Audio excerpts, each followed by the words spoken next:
El equipo de Jerusalén, ellos decidieron, nosotros queremos alcanzar a los musulmanes que viven en el área de Washington DC, y ellos comenzaron el programa de ESL, inglés como segundo idioma, y todos los inmigrantes del Medio Oriente tienen que aprender el inglés, al igual que los bolivianos tienen que aprender el inglés.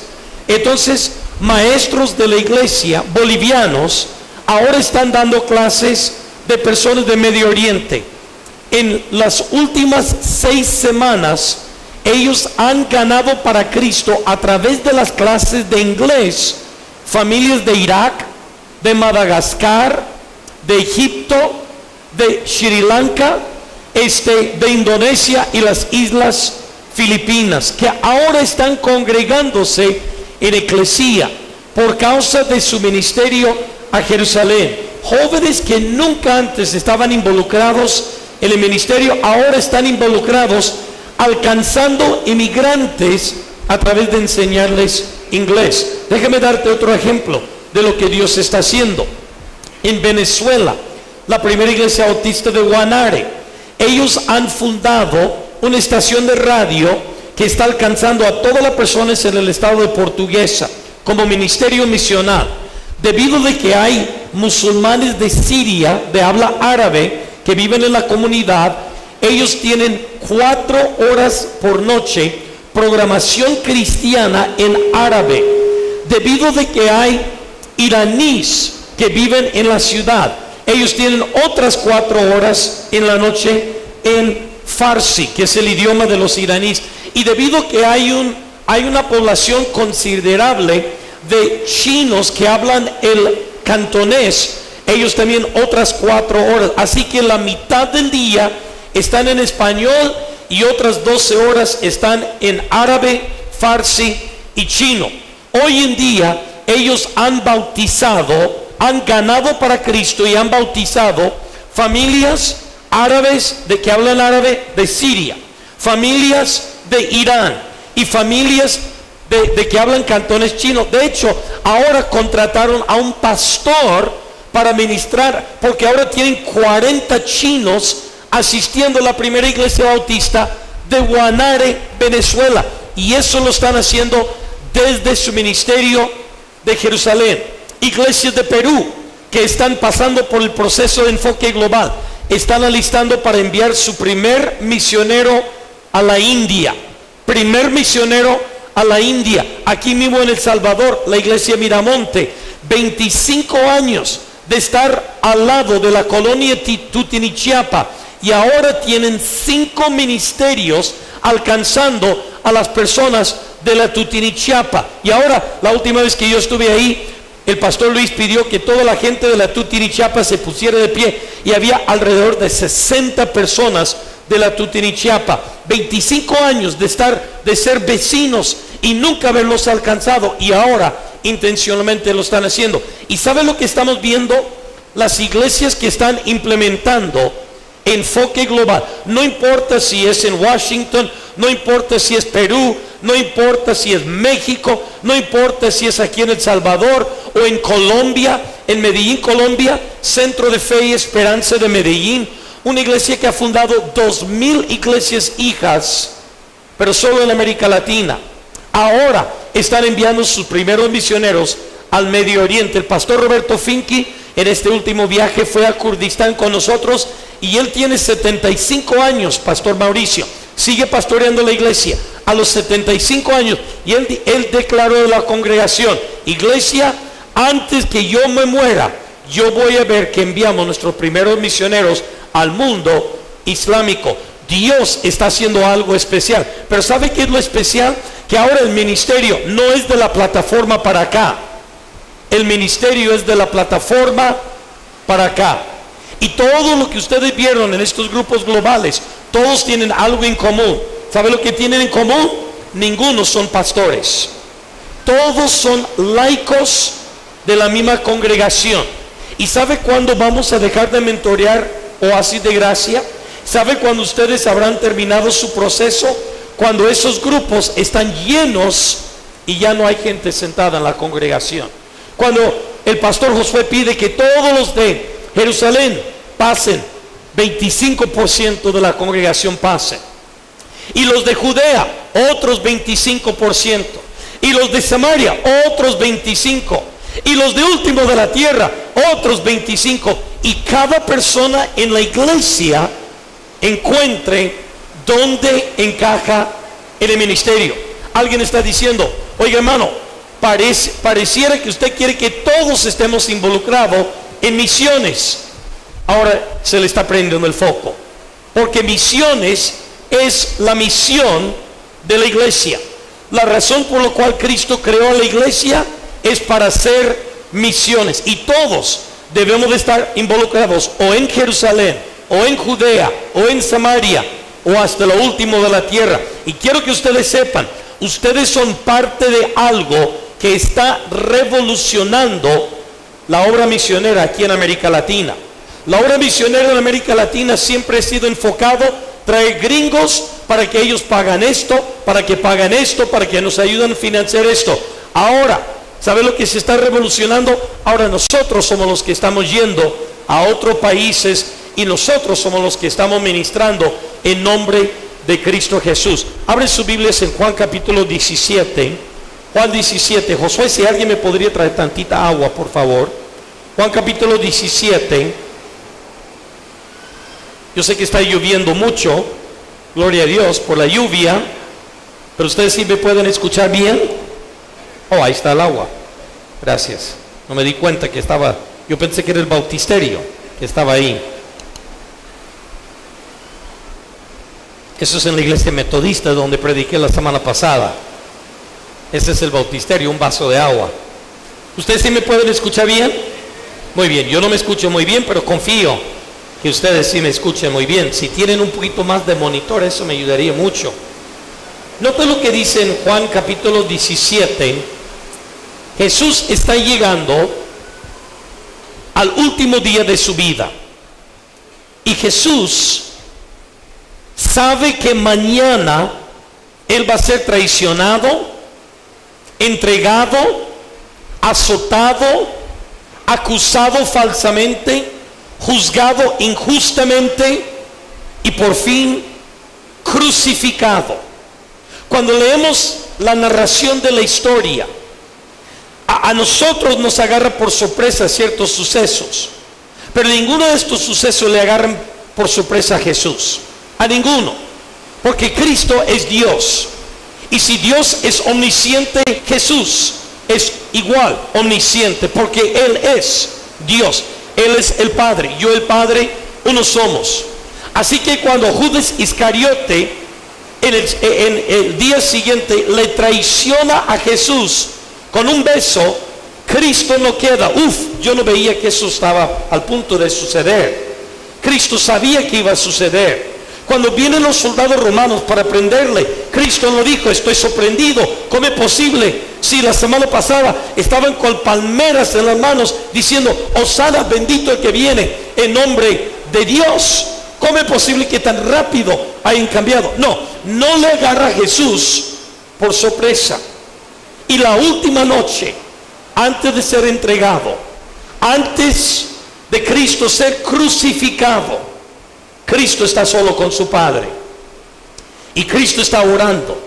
Y nota lo que dice en el versículo 1 hasta el versículo 5. Vamos a poner de pie en mayor reverencia la palabra de Dios. Todos de pie. Dice la Biblia, estas cosas habló Jesús. Y levantando los ojos al cielo, dijo, Padre, la hora ha llegado. Glorifica a tu Hijo para que también tu Hijo te glorifique a ti, como le has dado potestad sobre toda carne, para que dé vida eterna a los que le diste. Y esta es la vida eterna, que conozcan a ti, el único Dios verdadero, y a Jesucristo a quien has enviado. Versículo 4. Yo te he glorificado en la tierra, he acabado la obra que me diste para que hicieras. Ahora pues, Padre, glorifícame tú al lado tuyo, con aquella gloria que tuve contigo antes de que el mundo fuese. Padre, en el nombre de Jesús, pedimos que tu palabra realmente pueda encajar en nuestras vidas. Pedimos tu bendición sobre la lectura y la exposición de tu santa palabra. Señor, solo tú tienes palabras de vida. Lo máximo que yo puedo hacer es hablar a un oído externo. Pero Espíritu Santo, en esta noche te pido que tú hables a lo más quieto y el lugar más interior de nuestro ser, de nuestra vida, y que nos redarguyes, nos convences, nos traes convicción en nuestra propia vida, nos confrontas donde necesitamos ser confrontados. En otras palabras, Espíritu, te estoy pidiendo que nos hables, que nos ministres a través de tu palabra en esta noche. Desafíanos en esta área de nuestra vida donde necesitamos ser desafiados. En el bendito nombre de Cristo Jesús, nosotros te lo pedimos. Amén. Pueden tomar sus asientos. Este es el momento más dramático y climático en la vida de Jesús. Si esto fuese una película, esto sería el momento de la película de mayor silencio. Toda la película ha estado evolucionándose, y por la falta de música uno se da cuenta que está a la cúspide de un gran acontecimiento, tal como si tú estuvieras mirando una película y ahora no puedes ni ir al baño, no puedes casi respirar, porque sabes que algo grande está al punto de suceder. Este es el momento dramático en la vida de Jesús. La noche antes de que es entregado, traicionado, acusado falsamente, juzgado injustamente y luego crucificado. Este es el momento cuando Cristo derrama su alma delante de Dios. Él sabe que es su última noche de libertad sobre la faz de la tierra. Mañana será preso y al final del día siguiente matado sobre la cruz de Calvario. Y Cristo está agonizando con su Padre. Y nota lo que dice en el versículo 1. Dice: Padre, ahora la hora ha llegado, glorifica a tu Hijo, para que también tu Hijo te glorifique a ti. Y nota lo que dice en el versículo 4. Yo te he glorificado en la tierra, he acabado la obra que me diste para que hiciese. Ahora pues, Padre, glorifícame tú al lado tuyo con aquella gloria que tuve contigo antes de que el mundo fuese. Y Cristo está llegando al final de su vida, y Cristo dijo: toda mi vida se ha tratado de un solo tema: darle gloria a mi Padre Celestial. Si pudiéramos resumir la vida de Cristo en una sola palabra, diríamos que es la palabra gloria. Gloria para el Padre Celestial. El motivo por el cual Cristo vino para glorificar al Padre. El motivo por el cual Cristo predicó para glorificar al Padre. El motivo por el cual Él sanó a los enfermos era para glorificar al Padre. El motivo por el cual Él invirtió 3 años y medio de su vida en un grupo de hombres que nadie más en el mundo hubiera escogido, si Él los escogió, es para glorificar al Padre. El motivo por el cual Él lo aguantó de que lo maldijeran, que lo criticaran, es para glorificar al Padre. La razón por el cual Él está dispuesto para aguantar que su propio discípulo lo traiciona, que lo acusan falsamente, que lo juzgan injustamente, que lo crucifican cruelmente sobre la cruz, que lo golpean, que lo escupen en el rostro. Todo esto pudiéramos resumir en la frase que Cristo vino para glorificar al Padre. Y Cristo está al final de su vida, y Cristo está diciendo: toda mi vida se ha tratado de una sola cosa: traer gloria a mi Padre. Yo no vine para glorificarme a mí mismo, yo vine para glorificar a mi Padre Celestial. Y ahora, al final de su vida, Él está mirando atrás en su vida y Él dice: Padre, te he glorificado aquí en la tierra, he acabado la obra que tú me diste para que hiciese. ¿Sabe cuál es la verdadera lucha en nuestras vidas?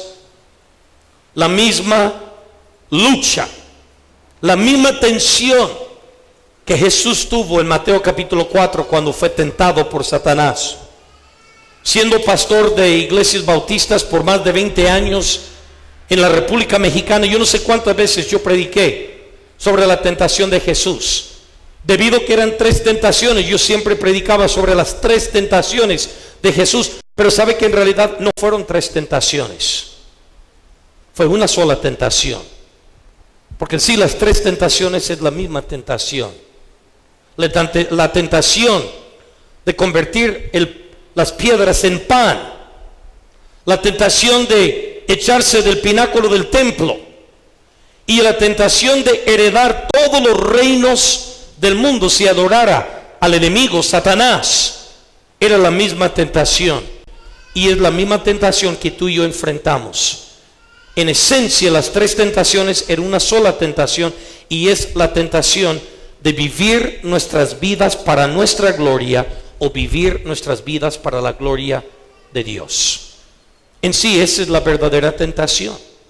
Esa es la tentación que todos enfrentamos. Esa es la tentación que yo enfrento todos los días. Esa es la tentación que tú enfrentas todos los días. Vivir mi vida para mi propia gloria.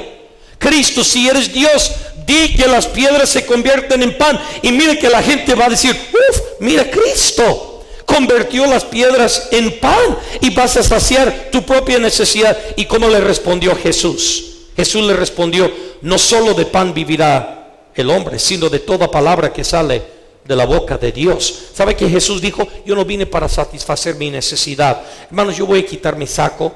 El cable de esta cosa me está molestando un poco, entonces no lo siento que está bien. No, ¿sabe qué? Mejor nada más dame un micrófono de mano, y me va a ser mucho mejor. Entonces, ¿está bien que predique sin saco, hermanos?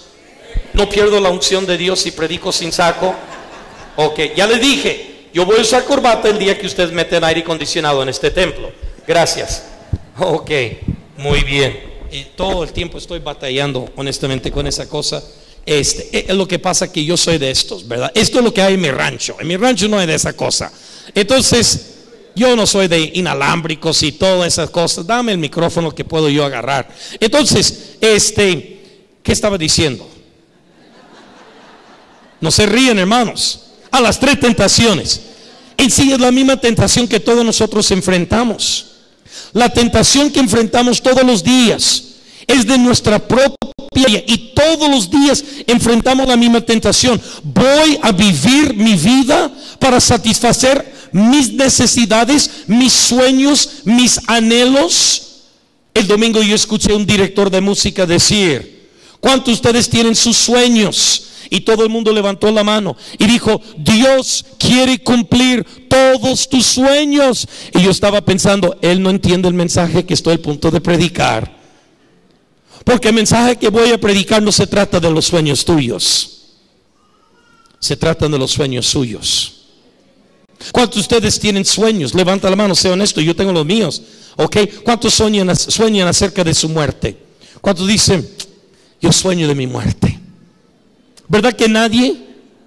¿Verdad que nadie? ¿Cuántos sueñan de sufrimiento? ¿Cuántos dicen: yo me quedo en la cama pensando: el día que yo sufra por Cristo, que me bofeteen, que me golpeen, que me insultan? ¿Verdad que nadie? Los locos sí, pero la gente normal no soñamos de la persecución. Pero ¿sabes qué? Dentro de los sueños de Dios incluye persecución. Dentro del sueño de Dios para la vida de Jesús incluyó muerte para el Señor Jesucristo. No se trata de nuestros sueños, se trata de sus sueños para nosotros. Y todos los días enfrentamos la lucha entre vivir mi vida para mi propia gloria o vivir mi vida para la gloria de Dios. Y saben en sí lo que Jesús estaba declarando al final de su vida. Aquí en Juan 17, Jesús estaba diciendo: he vencido la tentación, vencí la tensión natural que había en mí por ser humano. Porque la Biblia dice en Hebreos que Él fue tentado en igual todos los puntos que tú y yo hemos tentados. Él entiende nuestra tentación, porque Él fue tentado igual en cada tentación en que nosotros somos tentados. Entonces Él lo comprendió. Pero Cristo dijo en Juan 17: yo acabé la obra que tú me diste, yo te glorifiqué a ti. No busqué gloria para mí mismo, no busqué glorificar mi propio nombre, te glorifiqué a ti sobre la faz de la tierra. Eso es lo que Jesús dijo.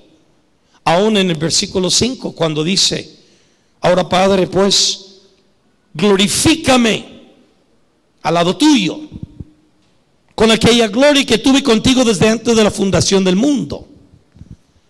¿A qué se refiere? En un momento vamos a ver eso. Versículo 6, cómo Jesús glorificó al Padre. Note lo que Jesús hizo, que le glorificó al Padre. He manifestado tu nombre a los hombres del mundo que me distes.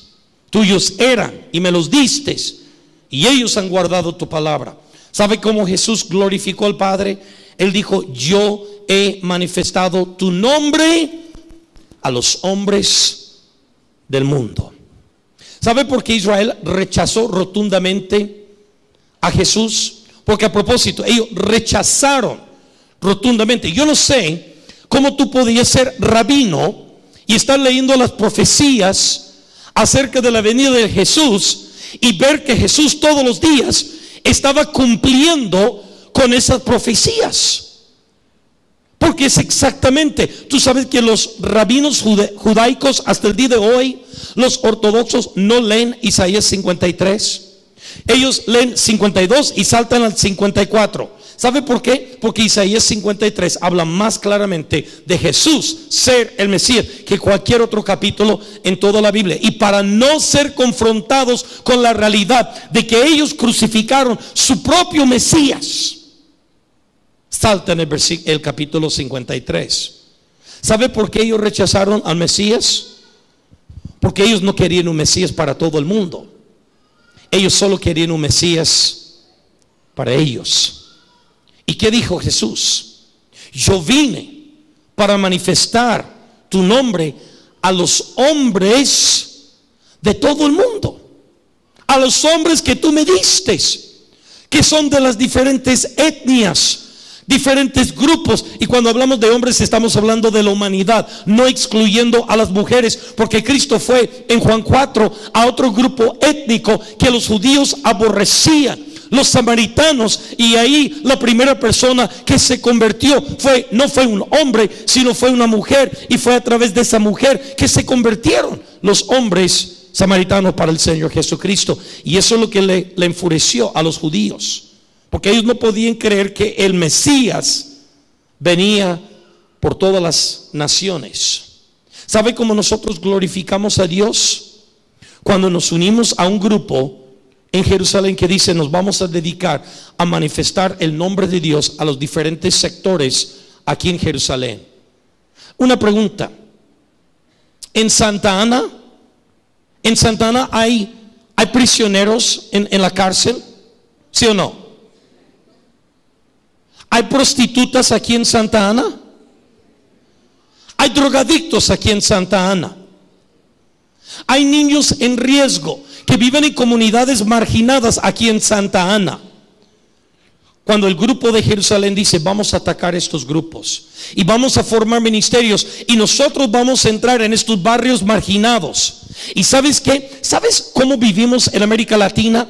Hay ciertos barrios en nuestras ciudades, por todas partes de América Latina, de que la mamá, madre soltera, tiene que ser mamá y papá, trabaja todo el día, a veces 2 turnos, a veces 2 trabajos, ganando una miseria para poder alimentar a sus hijos, porque el padre de sinvergüenza la dejó, se fue con otra mujer, está encarcelado por su irresponsabilidad o está muerto. Y estos niños viven en estos barrios y llegan de la escuela, y la única persona para atenderlos en la tarde son pandilleros. Y nosotros culpamos al gobierno de que existen las maras en nuestra sociedad. El gobierno no tiene la culpa y el gobierno no tiene la respuesta. La iglesia tiene la culpa y la iglesia tiene la respuesta. ¿Sabe por qué? Porque ese es un grupo de hombres a que Jesús nos ha llamado de salir de las sillas, de las bancas de la iglesia, de levantarnos, de estar sentados en nuestros laureles e ir a manifestar el nombre de Jesús en estos barrios marginados que nosotros, como personas de clase media, decimos: es que me da mucho miedo entrar en esa zona de noche, Pues adivina qué, el drogadicto no le da miedo entrar en esa zona. El que está reclutando niñas para ser prostitutas no les da miedo de entrar en esa zona de noche. Como solamente los hijos de Dios decimos, no entres en ese barrio después de la noche. ¿Sabe lo que a Dios le glorifica? Cuando nosotros intencionalmente manifestamos el nombre de Dios a los hombres del mundo. Eso es lo que hace falta. Pero no solamente en el equipo de Jerusalén, en el equipo de Judea también, aquí en El Salvador, en diferentes comunidades donde nosotros vamos para proclamar, y no solamente en nuestro Judea, pero en nuestra Samaria, todas las Américas. Y vamos a la selva amazónica, una iglesia, pequeña iglesia bautista en Houston, Texas, de hispanos. Decidieron, nosotros vamos a llevar el evangelio al grupo étnico en la Guajira de Colombia. Y ellos encontraron un grupo étnico en la Guajira que no tenían agua potable, y con el fin de poderlos alcanzar, esta pequeña iglesia, que es más chica que este grupo que está en esta sección, ellos fueron y perforaron el pozo de agua, y adivina qué, hoy en día están plantando una iglesia en la Guajira de la selva amazónica, ahí en Colombia. ¿Por qué? Porque Dios nos llamó a declarar su nombre a los hombres del mundo. ¿Están conmigo? Iglesias de cubanos en Miami, ¿sabe lo que están haciendo? Están yendo a Ecuador, entre una etnia primitiva, totalmente primitiva. Los Shuar todavía son cabezas, todavía toman chicha, y chicha son las más viejitas del pueblo que mastican la yuca. Cada viejita la escupe en un recipiente. Son chimuelas que no tienen dientes, están picados los dientes. Cuando sonríen se ve más negro que blanco, se ve más vacío que lleno. Ahí, esas son las viejitas, las más viejitas del pueblo que mastican la yuca y con su saliva la escupan una tras otra, y esa saliva de yuca de viejitas chimuelas con dientes podridas la dejan fermentar una semana, y el que llega al pueblo le ponen el recipiente, el huacal, le decimos en México el ¿cómo se llama? El huacal, le pone en la boca y se lo hasta que lo acabe, ¿verdad? Y trata de no vomitar. Esos pastores cubanos de Miami están yendo allí, están plantando iglesias entre los Shuar, están edificando. ¿Sabe por qué? Porque glorificar a Dios significa que yo tengo que ir a declarar, manifestar el nombre de Dios a los hombres del mundo, en el mundo de mi Jerusalén, en el mundo de mi Judea, en el mundo de mi Samaria, en el mundo de último de la tierra también. Por eso estamos enviando latinos a todas partes del mundo islámico. ¿Por qué? Porque la comisión que Jesús nos dio a nosotros es no buscar nuestra propia gloria. ¿Por qué crees que abogados salvadoreños están sirviendo en Kurdistán, cuando podrían estar ganando mucho más dinero, manejando carro del año, y están viviendo donde ponen su propia vida en riesgo todos los días con ISIS, metiéndose en los campamentos de refugiados? ¿Sabe por qué? Porque unos salvadoreños se han dado cuenta, no se trata de mi gloria, se trata de su gloria. Se trata de manifestar el nombre de Dios a los hombres del mundo. Note lo que dice el versículo 8. Note lo que Jesús dijo en el versículo 8. Porque las palabras que me diste, yo les he dado, y ellos las recibieron. Glorificar a Dios significa manifestar el nombre de Dios a los hombres del mundo. Significa dar las palabras de Dios. Tú sabes que una tercera parte de nuestro mundo hoy en día no tiene acceso a Dios porque no tiene acceso a la palabra de Dios. Mis queridos hermanos, si un pueblo no tiene palabra de Dios, no tienen acceso a Dios. Tienen que tener palabra de Dios. Tienen que tener. Jesús dijo: yo te glorifiqué, busqué tu gloria por encima de la mía, dándoles tus palabras, dándoles tus palabras.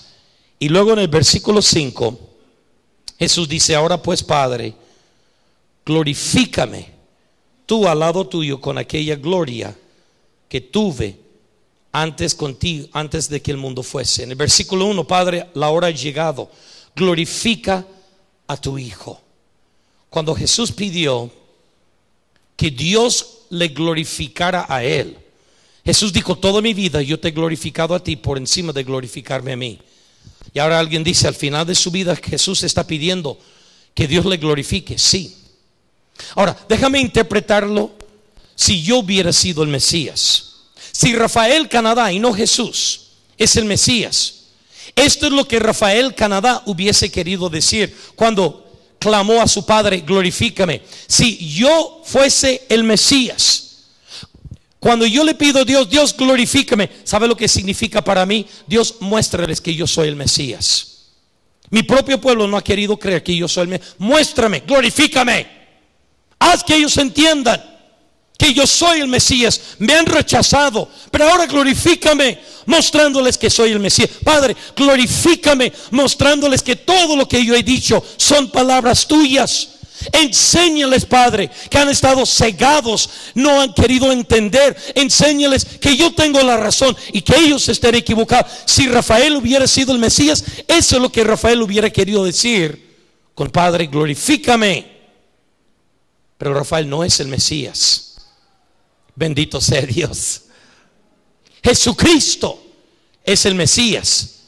Y cuando Cristo dijo: Padre, glorifícame, eso no es lo que él se estaba refiriendo. Si yo soy el Mesías, eso es lo que yo quiero. Si tú fueras el Mesías, eso es lo que tú quieres. Pero eso no es lo que Jesús quiso. Entonces, ¿a qué se está refiriendo Jesús? Que dice: Padre, la hora ha llegado, glorifícame. ¿A qué se está refiriendo? Mis queridos hermanos, Jesús se está refiriendo a la cruz. Cuando Cristo dice glorifícame, se está refiriendo a la cruz. Cristo contaba la cruz como su gloria. Cristo contaba el ser crucificado, el ser muerto, sepultado, como su gloria. Porque Cristo estaba enfocado en glorificar al Padre y no glorificarse a sí mismo. Y cuando llega al final de su vida, Él no pide venganza sobre sus enemigos. Él no pide que Dios demuestre que Él tenía la razón. Él no pide que Dios le rescate sobre la cruz, milagrosamente mostrando. Eso no es lo que se refiere cuando dice: Padre, glorifícame. Eso es lo que pido yo, eso es lo que pides tú. Pero eso no fue lo que pidió Jesús. Porque la vida de Jesús siempre, hasta el mero final, estaba enfocada en glorificar al Padre. Y para Jesús la cruz, su muerte, fue su gloria. Entonces la pregunta es: ¿qué es una vida que a Dios le glorifica? Si nosotros todos luchamos con la tensión entre mi propia gloria y la gloria de Dios, tenemos que entender entonces qué es una vida que a Dios le glorifica. En el Antiguo Testamento fue el sacrificio que los sacerdotes hacían. Cuando ellos tomaban un sacrificio, un cordero, y lo descuartizaban y lo quemaban, y dice la Biblia que ese incienso llegaba hasta el cielo. Ese sacrificio, el olor de ese sacrificio, Dios decía que era un olor fragrante. ¿Por qué? Porque a nuestro Dios le gusta la carne asada. Porque de alguna forma Dios es norteño, que Dios es salvadoreño, que le fascina la carne asada. No, porque ese olor representaba sacrificio. Ese olor representaba sacrificio. Juan el Bautista está bautizando fariseos en el río Jordán, y de pronto de lejos ve una figura, y dentro de su espíritu inmediatamente sabe quién es. Y Juan termina de bautizar a uno de los fariseos y mira para allá, y ahora todo el mundo está mirando a la distancia una figura de un hombre que le están siguiendo varios otros que le está siguiendo. Y Juan el Bautista grita a alta voz: he aquí el Cordero de Dios que quita el pecado del mundo.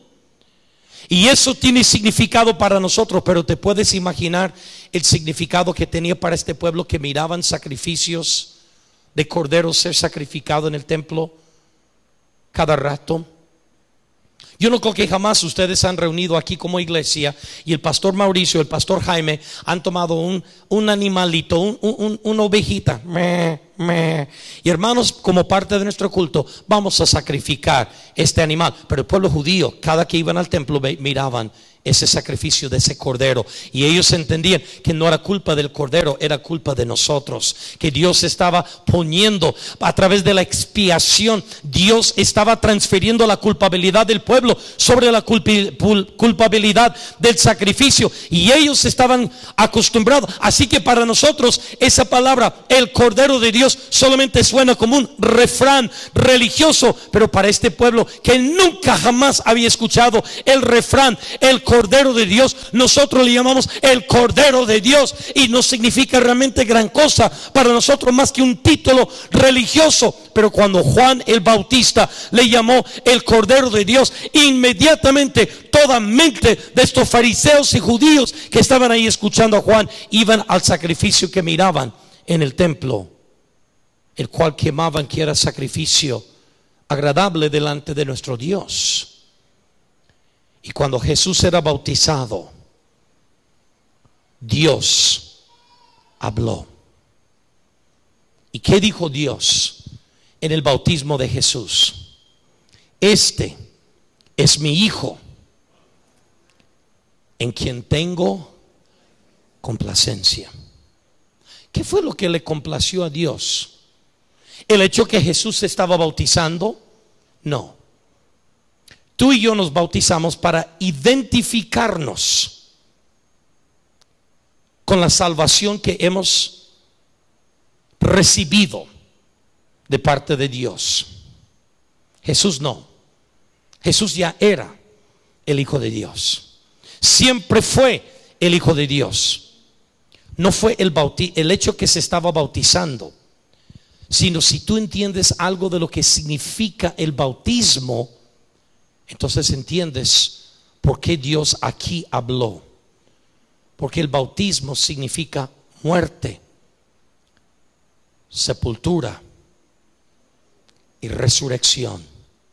Y cuando Juan el Bautista sumergió al Hijo de Dios, representando su muerte y su sepultura, y lo levantó de las aguas del Jordán, entonces el Espíritu de Dios empezó a hablar en voz audible y dijo: este es mi Hijo amado, en quien tengo complacencia. Lo que le complació a Dios de la vida de Jesús no era el acto del bautismo, más bien era lo que representaba el bautismo, que Cristo públicamente estaba testificando: así como Juan me sumerge bajo el agua, el Hijo de Dios va a dar su vida en sacrificio.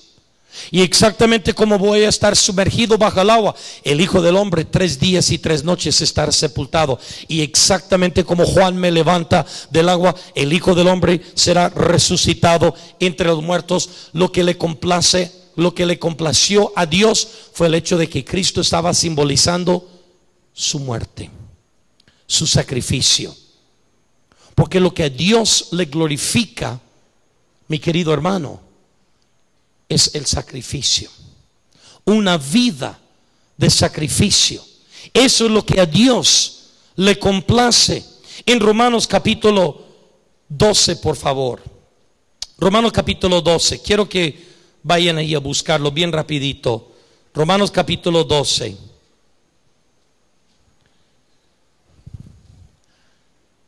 Y Romanos capítulo 11.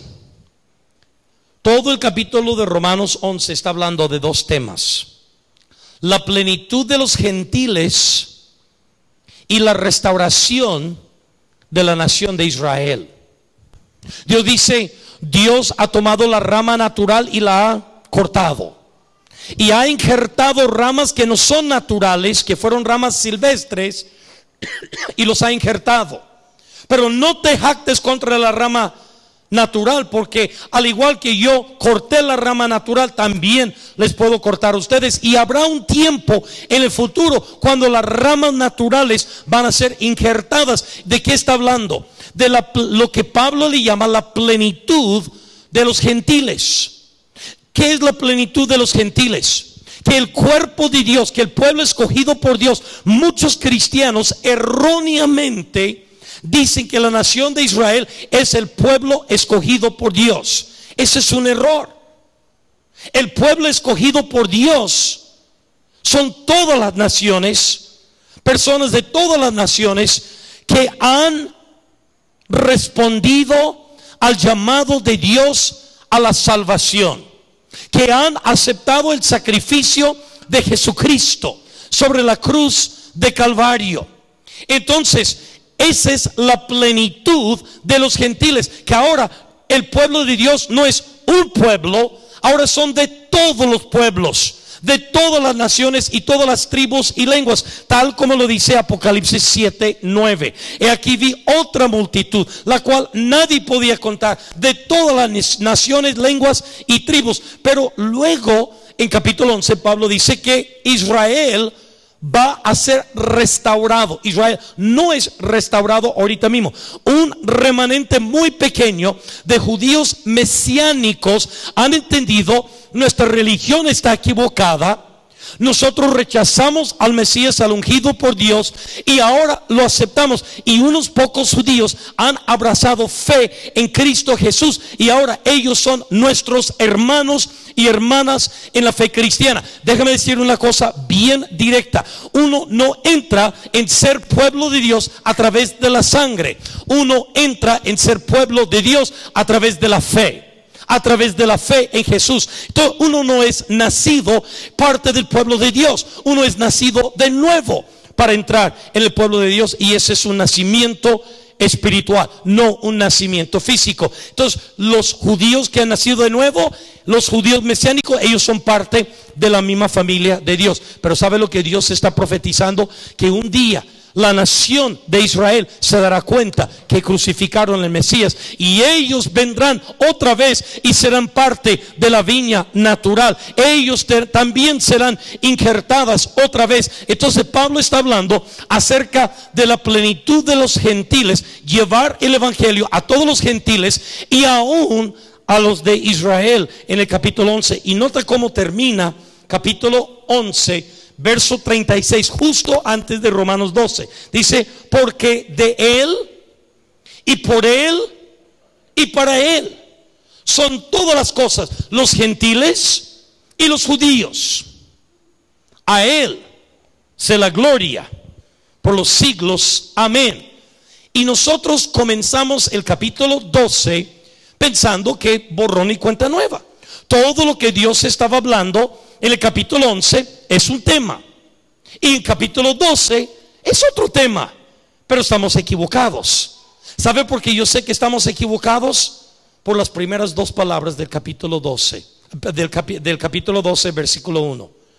Así que, encierra esa palabra, así que, enciérralo ahí en su Biblia, o subráyala, o enciérrala, y luego haz una flecha señalando capítulo 11 de arriba. ¿Sabe lo que significa la palabra, la frase así que? Todo lo que yo he dicho hasta este punto.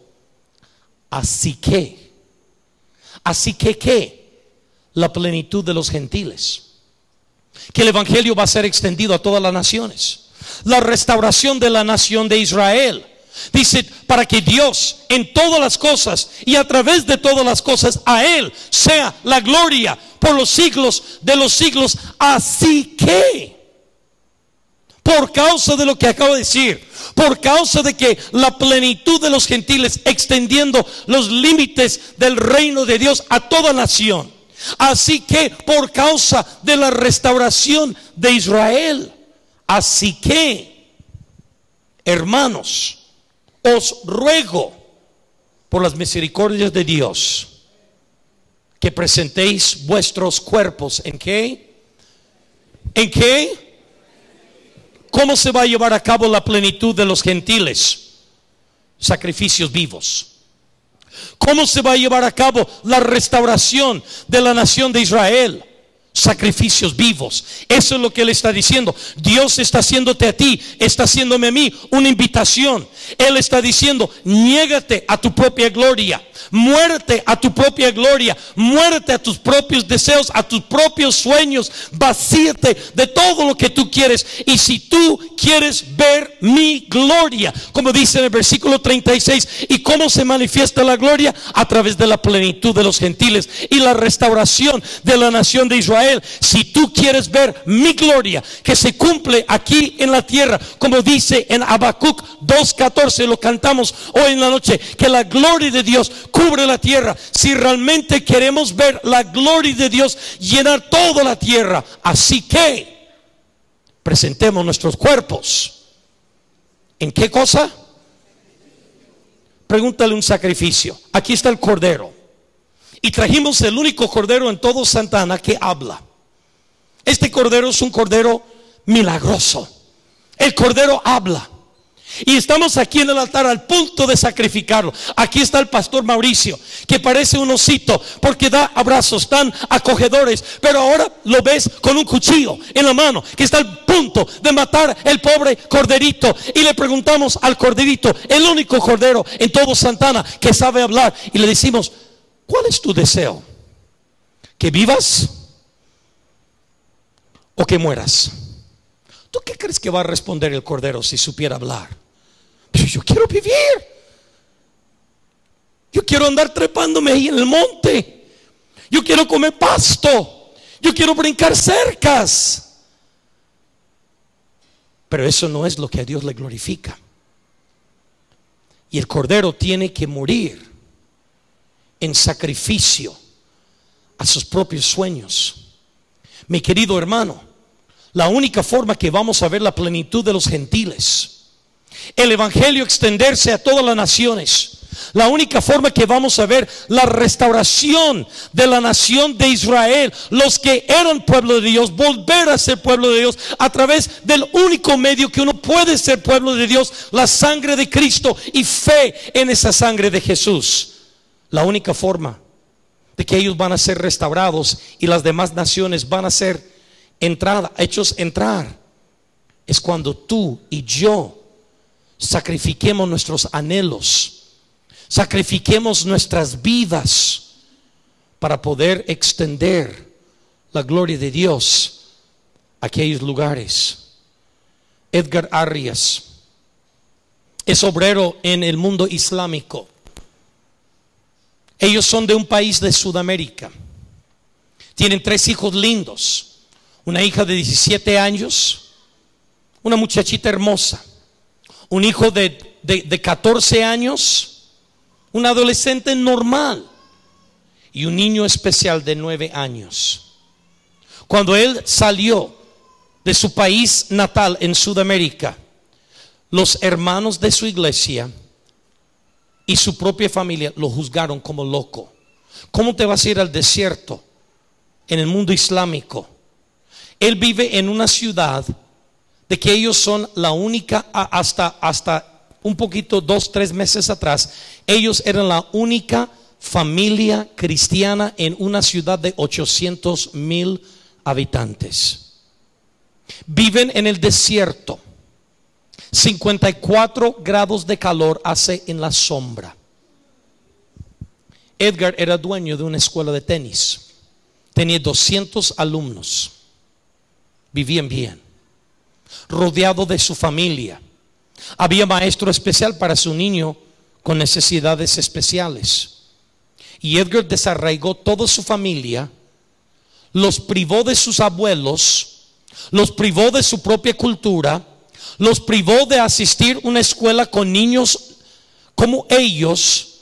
Ahora viven en un departamento chiquitito, en un calor infernal, que no pueden ir a la escuela porque las escuelas son islámicas, entonces tienen que estudiar en casa, no tienen amigos, no hay maestro especial para el niño con síndrome de Down que vive con ellos, que es su último hijo. Y ellos están allí. Ahora han ganado, gloria a Dios, otra familia para Cristo. Ya no es una, ahora son 2 a quien ellos están discipulando. Y sabe por qué él, aunque todo el mundo le dijo: Edgar, ¿cómo te vas a llevar a tu familia y tu niñito especial a vivir en ese lugar abandonado por Dios?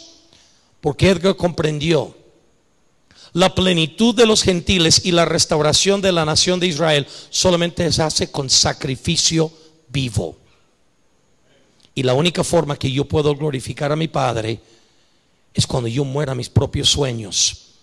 Cuando yo pongo en el altar de sacrificio mis anhelos, mis logros, todo lo que yo soy, y lo sacrifico para la gloria de mi Padre celestial. Mis queridos hermanos, es exactamente lo que hizo Jesús en Juan 17. Juan 17, Cristo está diciendo: Padre, yo te he glorificado, me he sacrificado, y glorifícame. Y cuando dijo glorifícame, se estaba refiriendo al sacrificio de la cruz de Calvario. Glorifícame. Mis queridos hermanos, el mundo no va a conocer a Cristo. Las palabras de Dios no van a ser manifiestos por hombres que aman más su propia gloria que la gloria de Dios. Las palabras de Dios van a ser manifiestas a los hombres del mundo por hombres y mujeres que entienden: la forma de glorificar a mi Padre es sacrificarme a mí mismo.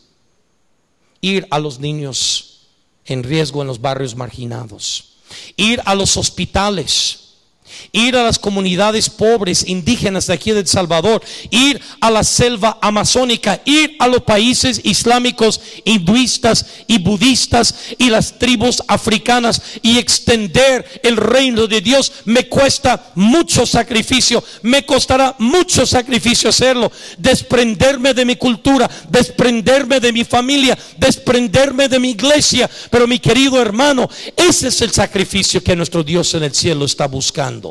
Ese es el sacrificio de que Él habla.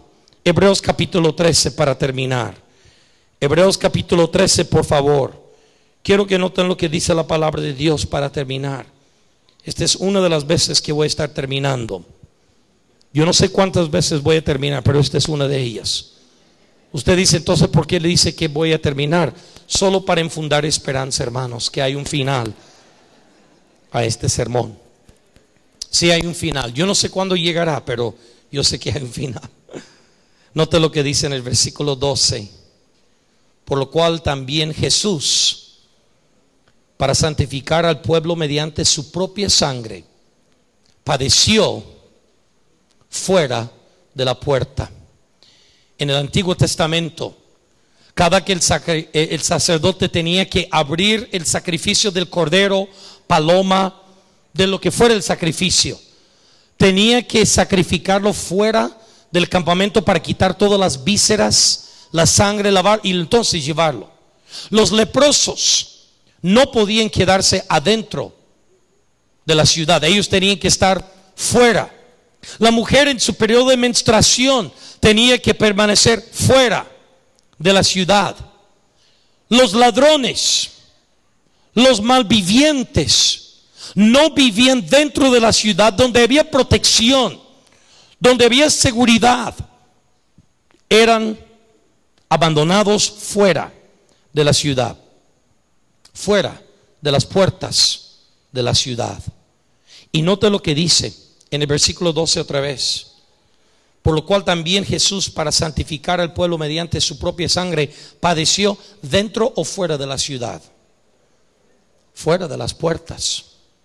Nota lo que dice el versículo 13: salgamos pues a Él fuera del campamento, llevando ¿qué cosa? Su vituperio. ¿Qué dice la Biblia? Jesús no sufrió dentro de la ciudad en el campamento.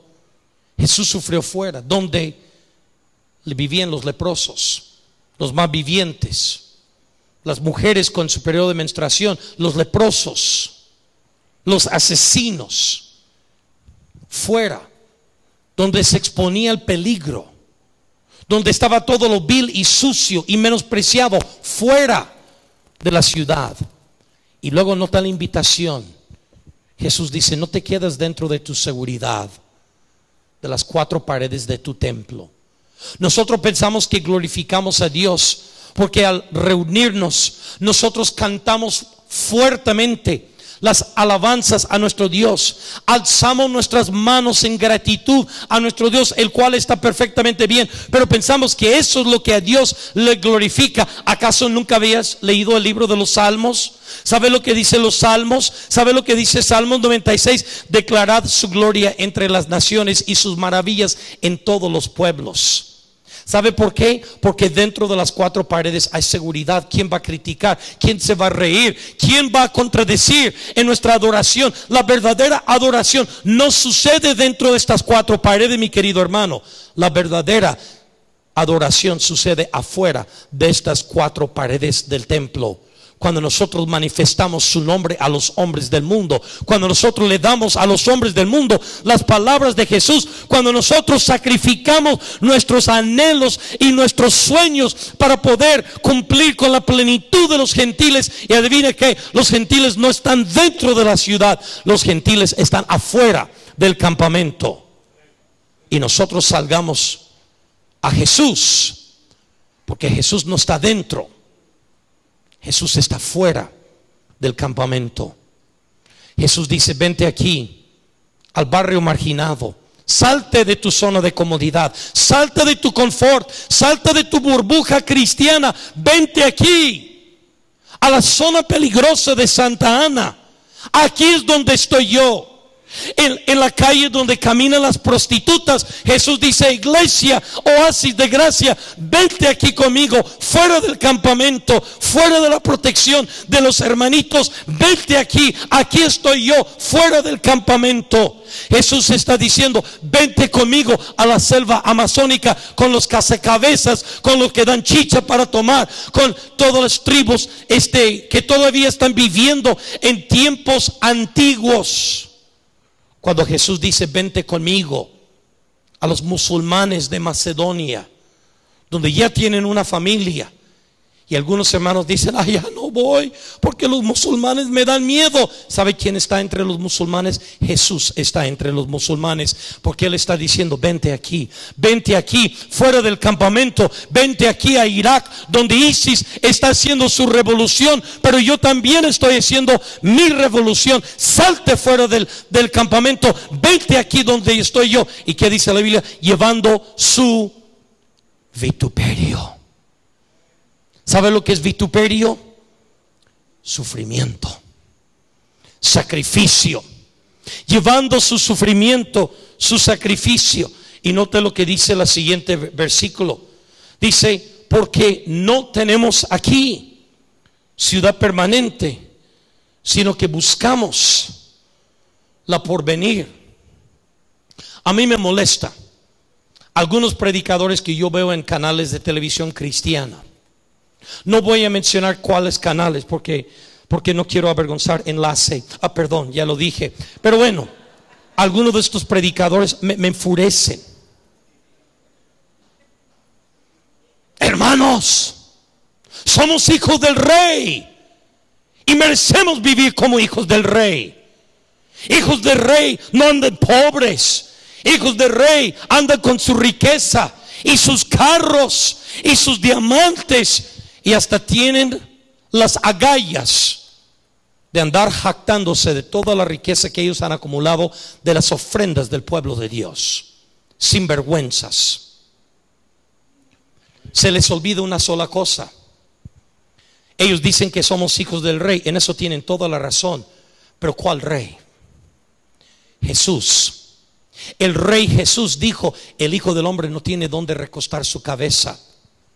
Las aves tienen sus nidos, las zorras tienen sus guaridas, pero el Hijo del Hombre no tiene donde recostar su cabeza. ¿Y por qué nosotros creemos que siendo hijo de ese Rey tenemos derecho de vivir mejor que nuestro propio Rey? ¡Qué injusticia! Están malinterpretando las escrituras. Si es cierto que somos hijos del Rey, pero se les olvida cuál Rey. No es el Rey de Inglaterra, es el Rey Jesús, que fue crucificado sobre la cruz de Calvario. Y Cristo declaró: si a mí me aborrecieron, a vosotros también os aborrecerán. Si a mí me han querido matar, a vosotros también os querrán matar también. Ese es el Rey de lo cual nosotros somos hijos. ¿Y sabe lo que Jesús está diciendo? ¿Por qué deberíamos de salir con Él fuera de la zona de seguridad y confort, la burbuja segura que hemos creado? ¿Sabe por qué deberíamos de salir a estas áreas, estos barrios marginados, a estos barrios de prostitutas y drogadictos, a esta selva amazónica y los países islámicos? ¿Sabe por qué deberíamos de salir? Dice, porque nosotros no tenemos morada permanente aquí, sino que buscamos la porvenir. Porque este mundo no es nuestro hogar. Tú puedes buscar tu gloria en esta tierra y esa es toda la gloria tendrás. Porque cuando llegas al cielo ya no tendrás gloria. ¿Sabe quiénes van a tener gloria en el cielo? Los que negaron su gloria en esta tierra. Los que vivieron vidas buscando la gloria de Dios. Los que vivieron vidas buscando su propia gloria, buscando su propia casa, buscando su propio carro, buscando su propio vestimiento y su propia comida. Los que viven sus vidas pensando que este mundo es mi gloria, aquí la tendréis, pero allá no. Los que van a tener gloria en la vida venidera son los que negaron su propia gloria aquí en esta vida y que sacrificaron. No estoy hablando que todos vamos a la cruz a morir, pero sacrificaron sus vidas en sacrificio vivo para declarar palabra de Dios a los hombres, para dar palabras de Dios a los hombres, para traer la plenitud de los gentiles y la restauración de la nación de Israel. Salimos fuera del campamento a lugares peligrosos, a lugares que dan miedo, porque ahí es donde estaba el Señor Jesús. Y nota lo que dice en el versículo 15.